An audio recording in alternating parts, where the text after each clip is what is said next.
जय हिंद मेरे डियर साथी। मैं आपका साथी विकास और आज हम देखने वाले हैं एंटी रेदमिक ड्रग्स के बारे में। ये देखा जाए तो चैप्टर नंबर 5 का पोर्शन है।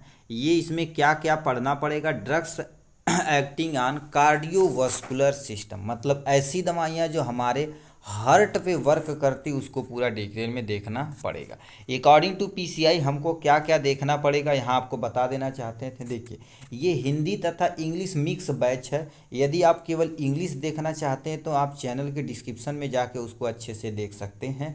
एटलीस्ट पूरा बुक पढ़ा दिया गया है फार्माकोलॉजी। अकॉर्डिंग टू पीसीआई हमको क्या देखना है, इसमें डिफिनेशन यानी परिभाषा यानी इंट्रोडक्शन देखना पड़ेगा।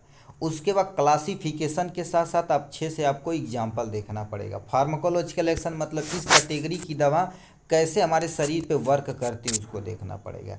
इंडिकेशन मतलब कहाँ कहाँ तुम प्रयोग कर सकते हो उसका पूरा डिटेल में देखना पड़ेगा।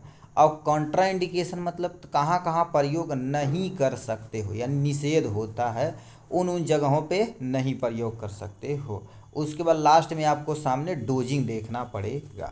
तो वन बाय वन करके एक एक हम चलते हैं, देखते हैं। तो सबसे पहले हम समझते हैं आपके सामने इंट्रोडक्शन। तो यहाँ पर दिया गया है, देखिए क्या कर दिया, एंटी रेदमिक ड्रग्स का सबसे पहले इंट्रोडक्शन दिया गया। क्या दे दिया गया, पहले परिभाषा समझिए। एंटी रेदमिक, रेदमिक क्या होता है? हमारा हार्ट रिदम से काम करता कि 0.1 सेकेंड में एक बार कॉन्ट्रैक्ट कर जाता है और एक बार रिलैक्स, यानी कॉन्ट्रैक्शन और रिलैक्सन सेशन यहीं पर आराम से हो जाता है 0.1 सेकेंड के अंदर। अब होता क्या है, जब ये रिदम से वर्क नहीं करता है तो उसके दवा प्रयोग किया जाता है, तो उसी को एंटी रेदमिक ड्रग्स बोलते हैं। तो एंटी रेदमिक ड्रग्स वे मेडिसिन या वे दवाइयाँ होती हैं जो एबनॉर्मल हार्ट रिदम को, असमान हृदय गति को प्रिवेंट तथा करेक्ट करने के लिए, सही करने के लिए प्रयोग की जाती हैं, उसी को एंटी रेदमिक ड्रग्स बोलते हैं। जैसे रिदम से काम करता है, अब बट हार्ट रिदम से जब न काम करे तो उसको सही करने के लिए जिस दवा का प्रयोग किया जाता है उसी को एंटी रेदमिक ड्रग्स बोलते हैं। क्या बोलते हैं? एंटी रेदमिक ड्रग्स बोला जाता है। ये हो गया पहला पॉइंट। दूसरा, ये ड्रग्स ट्रैकीकार्डिया यानी हृदय की गति तेज होता थी तब प्रयोग किया जाता है। ब्रैडीकार्डिया यानी गति धीमी धड़कन रहेगा तब भी। इसीलिए बोलते हैं ना, ज़्यादा होना चाहिए ना तो कम होना चाहिए। यदि यानी धड़कन तेज़ी से चलेगा तो ब्लड प्रेशर बढ़ जाएगा, धड़कन तेज़ी कम चलेगा तो भैया लो ब्लड प्रेशर हो जाएगा। तो दोनों सब मेंटेन होना चाहिए। आर्ट्रियल फिब्राइलेशन या वेंटिकुलर फेब्रलाइजेशन जैसी प्रॉब्लम को कंट्रोल करने के लिए हम एंटी रेदमिक ड्रग्स का प्रयोग करते हैं। तो ये आपके सामने इंट्रोडक्शन। सामान्य भाषा में कहा जाए तो ये दवाइयाँ कहाँ पर काम करती हैं? ये दवाइयाँ मेनली कार्डियक कंडक्शन, क्योंकि कार्डियक को कंडक्ट करने के लिए तुम्हारे पास यसियन नोड का नाम सुने होंगे, एबी नोड का नाम सुने होंगे, बंडल यानी बंडल ऑफ हीज या पेस मेकर का नाम सुने होंगे। ये सब पे एक्ट करता और उसको कंडक्ट कराने में मदद करता है। क्यों? क्योंकि हार्ट के अंदर इलेक्ट्रोकेमिकल चलता है, ठीक है, इलेक्ट्रिक इम्पल्स के जरिए हर एक चीज़ शरीर के अंदर मेंटेन होती है। तो ये मेंटेन करने की जिम्मेदारी किसकी होती है? एंटी रेदमिक ड्रग्स के अंतर्गत आती है। अब हम नेक्स्ट पे चलते हैं। तुम्हारे पास क्या लिख रखा है यहाँ पर, ठीक है, क्लासिफिकेशन के बारे में। ये जो क्लासिफिकेशन किया गया है आपको एक एक दो दो दवा का याद रखना पड़ेगा। इसे 4 में कैटेगराइज किया गया। सबसे पहले आपके सामने सोडियम चैनल ब्लॉकर, दूसरा आपके सामने बीटा ब्लॉकर, तीसरा आपके सामने पोटेशियम चैनल ब्लॉकर और चौथा आपके सामने कैल्शियम चैनल ब्लॉकर होता है। तो अब देखिए, सोडियम चैनल ब्लॉकर के अंतर्गत कौन कौन सी दवाइयाँ आती? सबसे पहले क्या जाती है? क्यूनिडीन आती है। क्यूनिडीन जो सोडियम चैनल ब्लॉकर होती है। उसके बाद लीडोकेन आपके सामने सोडियम चैनल ब्लॉकर होता है। फिंटोइन जो होता है आपके सामने सोडियम चैनल ब्लॉकर होता है। तो ये आपके सामने दवाइयाँ दी गई हैं। नेक्स्ट में आपके सामने बीटा ब्लॉकर हो जाएगा। यहाँ से बीटा ब्लॉकर में तुम्हारे पास क्या होगा? प्रपनोलॉल हो जाएगा, मेटाप्रोलॉल हो जाएगा। ये दो दवाइयाँ इसके अंतर्गत आती। कौन कौन? प्रोपनोलॉल आ जाता है और मेटाप्रोनॉल आ जाता है। इसके अंतर्गत दो दवाइयाँ आती। कैल्शियम चैनल ब्लॉकर ऐसी दवाइयाँ होती जो, सॉरी, पोटेशियम चैनल ब्लॉकर होती है। इसमें तुम्हारे पास क्या हो गया? एमियोडोरोन आता है, दूसरा आपके सामने क्या हो गया? ब्रेटिलियम आता है। तो ये दो दवाइयाँ इसके अंतर्गत आती हैं। कैल्शियम चैनल ब्लॉकर के अंतर्गत ये दवाइयाँ आती हैं, जैसे आपके सामने डिल्टीजेम हो गया, वेरपामील हो गया और नेफाडिपिन हो गया। तो ये सब दवाइयाँ इन्हीं के अंतर्गत आती हैं। तो ये आपके सामने एंटी रेदमिक ड्रग्स हो जाएगा यहाँ से। ठीक, तो अब हम चलते हैं, ये तो क्लासिफिकेशन। उसके बाद फार्माकोलॉजिकल एक्शन दिया गया है।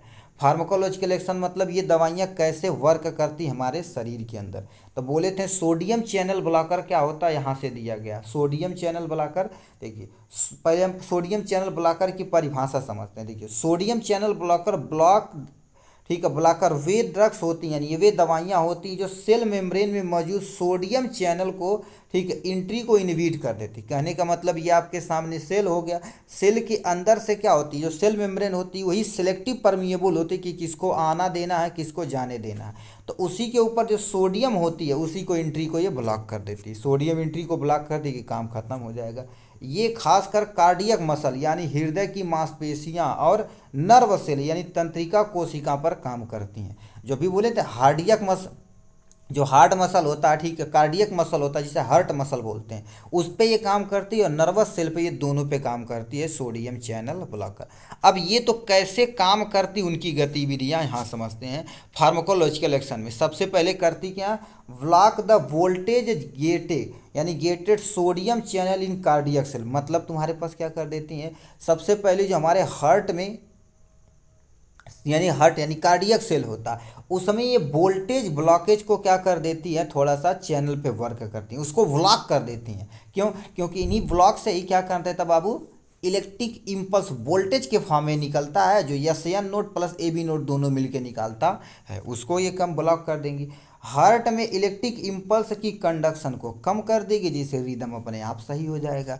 ठीक है, तो ये इसी तरह से काम करती हैं। नेक्स्ट में आपके सामने यानी क्या लिखा, इन्हें excitability and automatically to reduce करते हैं। मतलब गति की अनियंत्रित धड़कन को कम करने के लिए हम ये कम कर, मतलब ब्लॉक करेंगे तो वोल्टेज जाहिर सी बात कम होगा, तो जाहिर सी बात धड़कन का आ जाएगी आपके सामने शून्य से कम हो जाएगी। ठीक, नेक्स्ट में तुम्हारे पास क्या लिखा, इसीलिए इनका उपयोग हम क्या कर सकते हैं, रेदमिया अनियमित धड़कन के ट्रीटमेंट में किया जाता है।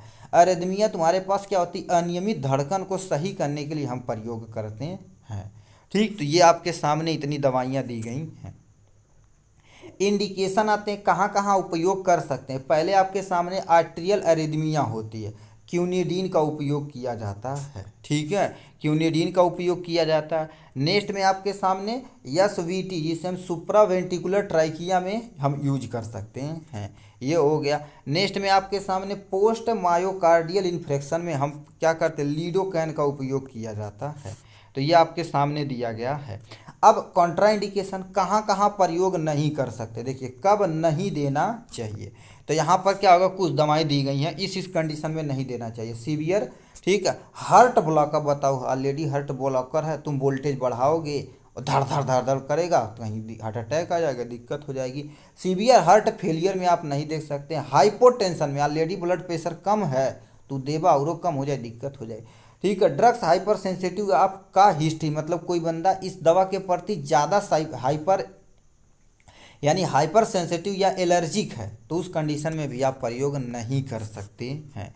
तो इन चीज़ों में आप प्रयोग नहीं कर सकते, वो तो पहला चीज़ है। अब यहाँ पर पोटेशियम चैनल ब्लॉकर कैसे वर्क करते हैं तो समझते हैं। यहाँ पर देखिए क्या लिख रखा है, potassium channel blocker anti arrhythmic drugs होते हैं जो कार्डियक एक्शन के पोटेंशियल को डीप यानी रिपोलराइजेशन में पोटेशियम आयन के बाहर निकालते हैं और इनहिबिशन करते हैं, और तुम्हारे पास इसे एक्शन पोटेंशियल ड्यूरेशन को बंद जाता है और एरिथमिया कंट्रोल रहती है। कहने का मतलब क्या होता है, ये पोटेशियम चैनल ब्लॉकर सबसे पहले एंटी रेदमिक ड्रग्स होते हैं जो कार्डियक एक्शन के पोटेंशियल को रिपोलराइजेशन फेज में ले जाते हैं। देखिए दो फेज होता है, एक डीपोलराइजेशन, एक रीपोलराइजेशन, एक पोलराइजेशन होता है। तो यहाँ पर रीपोलराइजेशन दोबारा करता है, जिसे पोटेशियम आयन के बाहर निकालते ही अब क्या होगी, इनहिबिशन कम यानी इनहिबिट करते हैं यानी कम करते हैं और ड्यूरेशन बच जाता है, अपने आप काम हो जाता है। तो इस तरह से वर्क करते हैं। इंडिकेशन कहाँ कहाँ प्रयोग कर सकते हैं,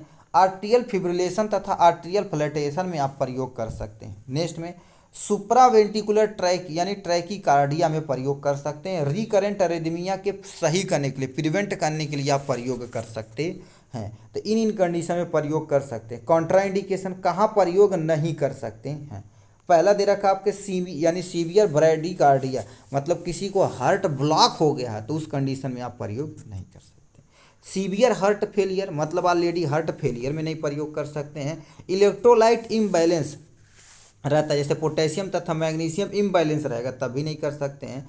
प्रेगनेंसी तथा लैक्टेशन एरिया में नहीं कर सकते। प्रेगनेंसी मतलब कोई फीमेल प्रेग्नेंट है या फीडिंग करवा रही है बेबी को मिल्क, तब भी आप नहीं करवा सकते हैं इस कैटेगरी की दवा, यानी potassium channel blocker. Last and final तुम्हारे पास क्या आ जाता है, डोजेज आ जाता है। डोजेज में तुम्हारे पास क्या हो गया, एमियोड्रोन, जो आईवी रूट के द्वारा दिया जाता है, ये 500 से लेकर 600 mg होता, ओडी दिया जाता है, दिन में एक बार प्रयोग कर सकते हैं। सेटलोलॉल देखा जाए तो 80 से लेकर 160 mg बीडी होता है, इसको दिन में 2 बार प्रयोग कर सकते हैं। नेक्स्ट में आपके सामने क्या लिख रखा, आइबुटिलाइड दे रखा, जो 1 mg बीडी प्रयोग करना है, यानी दिन में ओडी भी प्रयोग कर सकते हैं, बीडी भी प्रयोग किया जा सकता है। तो इस तरह से देखा जाए तो हमने क्या कर दिया है, एंटी रेदमिक ड्रग्स के बारे में पूरा डिटेल में कवर अप कर लिया है। तो चलिए आज के लिए बस इतना ही, फिर मिलेंगे नेक्स्ट वीडियो में नेक्स्ट टॉपिक के साथ। तब तक के लिए bye bye and take care.